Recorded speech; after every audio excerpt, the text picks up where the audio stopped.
Bien-aimés dans le Seigneur, Shalom. Nous sommes le mardi 22 septembre 2020 et le Seigneur nous fait la grâce de voir un nouveau jour. Gloire lui soit rendue. Ce matin, nous allons lire un verset des Écritures et c'est dans ce verset que nous allons tirer notre méditation de ce jour. Matthieu chapitre 4, verset 4. Matthieu chapitre 4, verset 4, la Bible dit, Jésus répondit, il est écrit, l'homme ne vivra pas seulement de pain, mais de toute parole qui sort de la bouche de Dieu. Bien-aimés dans le Seigneur, dans la vie, il y a des priorités et des choses essentielles. Ces priorités dépendent de chaque personne. Ce qui est priorité chez moi peut ne pas être une priorité chez une autre personne. Et une des priorités dans la vie, c'est la nourriture, ainsi que les éléments matériels. Ça, c'est dans la vie des hommes. Voilà pourquoi les gouvernements à travers le monde s'évertuent à donner ce minimum, la nourriture, le logement, le vêtement. C'est ce qu'on exige souvent des gouvernements. Et c'est ce que nous voulons généralement. Et bien aimé, le Seigneur se retrouve dans le désert. Et après plusieurs nuits et plusieurs jours sans manger, il a commencé naturellement à avoir faim. Mais il continuait la prière. Et c'est là que le diable en profite pour lui proposer de transformer les pierres en pain. Ce qui était du reste possible. Christ pouvait le faire. Mais refusant la proposition du diable, Jésus-Christ évoque Deutéronome chapitre 8, verset 3, où le Seigneur dit à Israël, le Seigneur t'a humilié, il t'a fait souffrir de la faim, il t'a nourri de la manne que tu ne connaissais pas et que tu n'avais pas connue de tes pères, afin de t'apprendre que l'homme ne vit pas seulement de pain, mais que l'homme vit de tout ce qui sort de la bouche de l'Éternel. Bien-aimés dans le Seigneur, Christ a refusé. Nous pouvons dire aussi parce que la vie n'est pas faite que du pain. La vie n'est pas faite que de la nourriture, du solide, du matériel. Et nous voulons voir trois éléments par rapport à cette affirmation de Christ, que l'homme ne vivra pas seulement de pain. La première chose, bien aimé, c'est que la vie n'est pas seulement la nourriture et le matériel. Parce que l'être humain n'est pas que physique.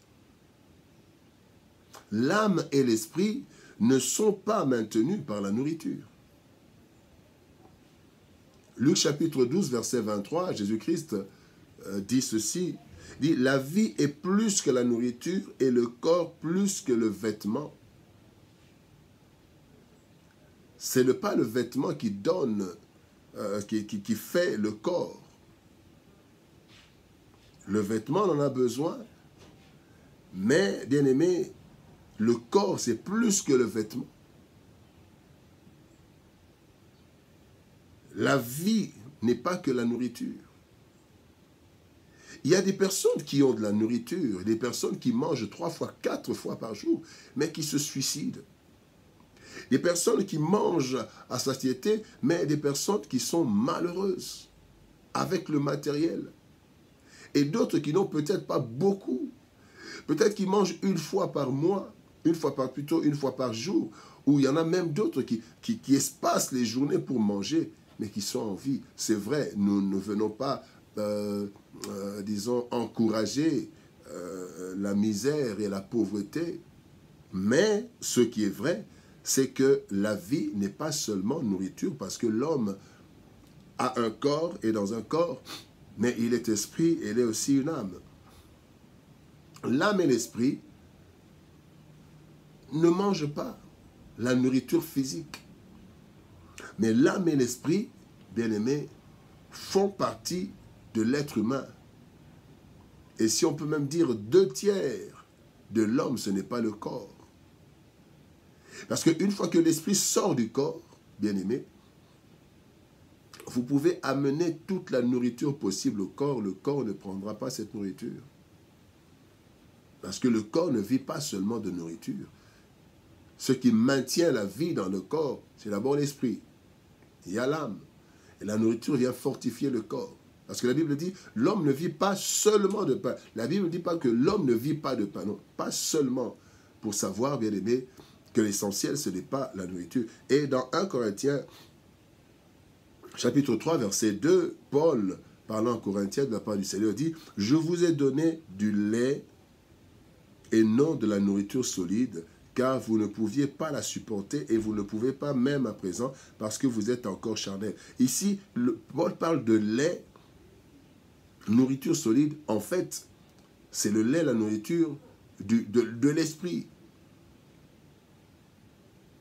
Donc l'homme, la vie, ce n'est pas seulement la nourriture. La deuxième chose que nous devons savoir, c'est que tout l'effort humain ne devrait pas consister seulement à se procurer du pain.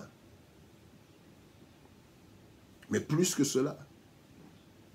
Tout l'effort humain, tout l'effort de l'homme ne doit pas se concentrer dans la nourriture, le pain. Mais il y a des personnes qui se concentrent juste dans la nourriture et le pain. Ils se réveillent, ils vont au travail juste pour manger, pour s'habiller, et c'est tout. Ce n'est pas ça. Et ça devient même du pain de douleur. Dans la Bible, dans 1 Pierre, chapitre 2, verset 2, le Seigneur dit, « Désirez comme des enfants nouveau-nés le lait spirituel et pur, afin que par lui vous puissiez par lui vous croissiez pour le salut. » La croissance pour le salut. Bien-aimés, parfois, il y a plusieurs personnes qui ne portent aucune attention dans la croissance du salut, la croissance spirituelle. Voilà pourquoi, parfois, nous jeûnons. Parce que la nourriture, ce n'est pas tout. Tous les efforts ne doivent pas se limiter à se procurer du pain.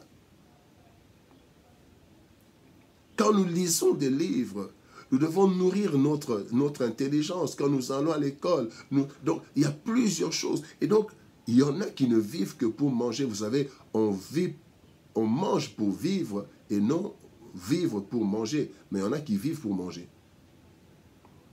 Et ce qui fait que on se concentre dans la nourriture, dans le matériel, dans l'habillement. Et c'est tout. Mais qu'est-ce que nous faisons de notre âme, de notre esprit? On a besoin de prière, on a besoin... Il y a plusieurs choses. Et il y a des moments comme Jésus-Christ en ce moment-là. Jésus-Christ n'était pas venu dans le désert pour manger. En ce moment-là, il avait autre chose comme priorité. Il allait commencer son ministère. Et son ministère n'allait pas être de manger, de boire. Mais le ministère, c'était pour délier ce qui était lié. C'était plus spirituel. Voilà pourquoi quand nous sommes même dans Jean 4... La Bible dit que les disciples étaient étonnés de voir que Jésus-Christ avait faim, mais quand ils ont apporté la nourriture, il ne voulait pas manger, il continuait à prier avec la femme, à parler avec la femme. Il leur a dit, ma nourriture, c'est de faire la volonté de celui qui m'a envoyé. Il y a un temps pour manger, il y a un temps pour faire autre chose que manger. Il y a un temps où on laisse de côté la nourriture parce que l'homme ne vit pas seulement de pain. Et la troisième chose, bien aimé, c'est que la parole de Dieu est créatrice. Elle nous apporte ce dont nous avons besoin. Bien-aimé, l'effort humain n'est pas tout. L'effort humain n'est pas tout. La Bible nous dit dans Psaume 127, verset 2, il est dit, « En vain vous vous levez matin, vous couchez-vous tard et mangez-vous le pain de douleur. » Il est dit, « Il en donne autant à ses bien-aimés pendant leur sommeil. » Bien-aimé, Dieu peut créer des choses là où l'effort, bien-aimé, n'intervient pas. C'est vrai, nous ne sommes pas disciples du moindre effort, mais ce qui est vrai, c'est que la parole de Dieu peut créer des choses que l'effort ne créera pas. Vous voyez le cas d'Élie. Élie était dans le désert, 3 ans et demi sans pluie. Dans le désert, Élie, Dieu parle à Élie et il envoie, Dieu parle à un corbeau et le corbeau donne la nourriture à Élie pendant un temps. Et puis après, Dieu parle et la dernière provision de la veuve est devenue, s'est multipliée parce que Dieu avait parlé et qu'il fallait nourrir l'homme de Dieu. Donc, bien-aimé, l'homme ne vit pas seulement de pain. Dans la Bible, bien-aimé, il est dit qu'il y a un temps pour tout. Et dans ce texte, Jésus voulait aussi faire passer un message. Le temps du désert, c'était un temps de concentration sur autre chose que la nourriture. Et Dieu, par sa parole, a rendu capable Jésus-Christ de rester sans pain pendant un temps, parce que là, c'était une autre priorité. Nous ne pouvons pas passer notre vie à manger, passer notre vie à chercher le matériel. Aujourd'hui, plusieurs enfants de Dieu sont séduits par les propositions du diable en vue de leur offrir nourriture, habillement et richesse, un avenir en sécurité sociale d'après l'ennemi, sécurité sociale apparente, et malheureusement, ils perdent leurs âmes à cause de la nourriture. Combien de personnes ont perdu leurs âmes à cause de la nourriture? Combien de nos sœurs se sont prostituées à cause de la nourriture, à cause du matériel? Combien de nos frères se sont prostitués à cause de cela? La Bible dit dans Matthieu chapitre 16, verset 26, « Et que servirait-il à un homme de gagner tout le monde s'il perdait son âme? Ou que donnerait un homme en échange de son âme? » Ceux qui font confiance à Dieu bénéficient de leurs efforts, mais aussi de la parole de Dieu qui leur apporte plus que ce que l'effort humain peut apporter. Bien-aimé, la vie, c'est plus que la nourriture, plus que le matériel. Ne la réduisons pas au matériel. Dieu, dans sa parole, nous apporte ce dont nous avons besoin en dehors du matériel. Ainsi, tout en fournissant des efforts pour la nourriture, n'oublions jamais que cela n'est pas l'essentiel, car ce qui nous maintient en vie, c'est le souffle de Dieu et sa parole, auquel nous ajoutons le matériel. Que Dieu nous bénisse. Au revoir, shalom et à demain.